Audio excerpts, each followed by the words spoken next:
What is the creepiest thing that has ever actually happened to you? I never tell this story because it just doesn't make any sense. I do own it, have an explanation for it, and lacking narrative, meaning I have no idea how to tell it to my friends, family. As a result of never telling the story, the details have faded. It was, however, the creepiest thing that ever happened to me. When I was a younger woman, I moved, all alone, to Atlanta for an internship.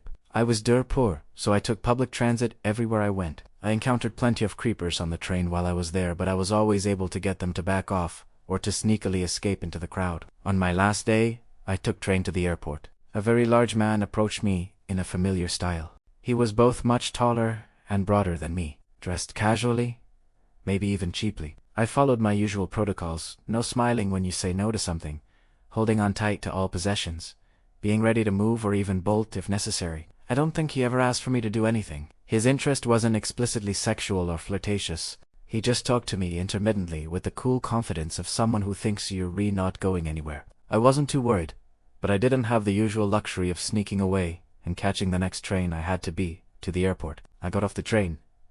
He got off the train. There was no subterfuge about this. No, oh, I'm going to the airport too. At this point, he was deliberately, explicitly walking with me. Still not flirting, still not asking for anything, not my number, not anything.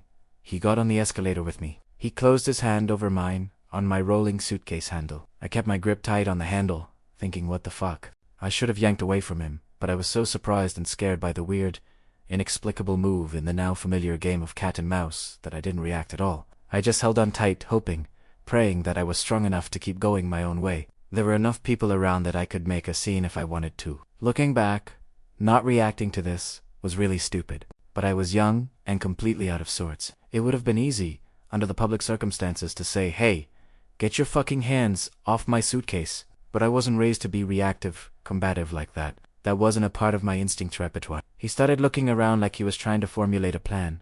At this point, I was afraid. I don't exactly remember what happened next. There wasn't a struggle. It's like he just changed his mind and walked away. I made my flight and left Atlanta. But what the fuck was on his mind through the whole encounter? Why follow someone so far for no reason?